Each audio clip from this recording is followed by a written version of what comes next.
How ordinary people became part of extraordinary evil. When we think about history's darkest moments, it's easy to imagine that the people responsible were monsters, that they were born different, that they lacked empathy, that they were simply evil. But history tells a far more disturbing story. Many of the people who carried out terrible acts were not lifelong criminals.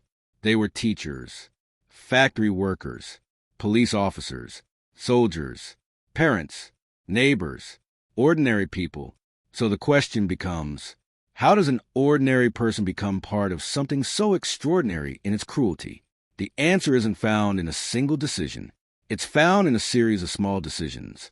Psychologists have long understood that people rarely accept extreme actions all at once. Instead, change happens gradually. One small compromise leads to another.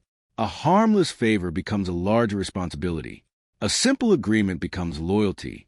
And over time, actions that once seemed impossible begin to feel completely normal. The psychological process is often called the foot-in-the-door effect. When someone agrees to a small request, they become more likely to agree to a larger one later. Each step feels only slightly different from the last. By the time they look back, they've traveled much farther than they ever intended. This pattern appeared throughout Nazi Germany. Very few people began by supporting violence or mass persecution.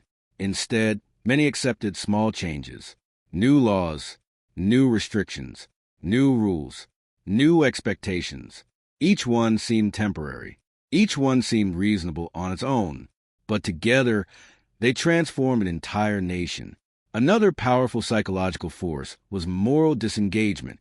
Human beings naturally experience guilt when they harm others. But the mind has ways of protecting itself. People begin changing the story they tell themselves. I'm just doing my job. I'm only following orders. I don't make the rules. It's someone else's responsibility. These thoughts reduce feelings of personal accountability, not because people stop knowing right from wrong, but because responsibility feels distant. Psychologist Albert Bandura described this process as moral disengagement, the ability to disconnect our actions from our moral values. History shows that this can happen slowly, without people fully realizing it. Language also played a critical role. The Nazi regime didn't describe people as individuals with families, dreams, and emotions. Instead, propaganda reduced entire groups to labels, to stereotypes, to enemies. Psychologists call this dehumanization. When people stop seeing others as fully human, empathy begins to fade. And when empathy fades, harmful actions become easier to justify. This is one of the most dangerous psychological changes any society can experience. Because once people are viewed as less than human, treating them with cruelty becomes easier.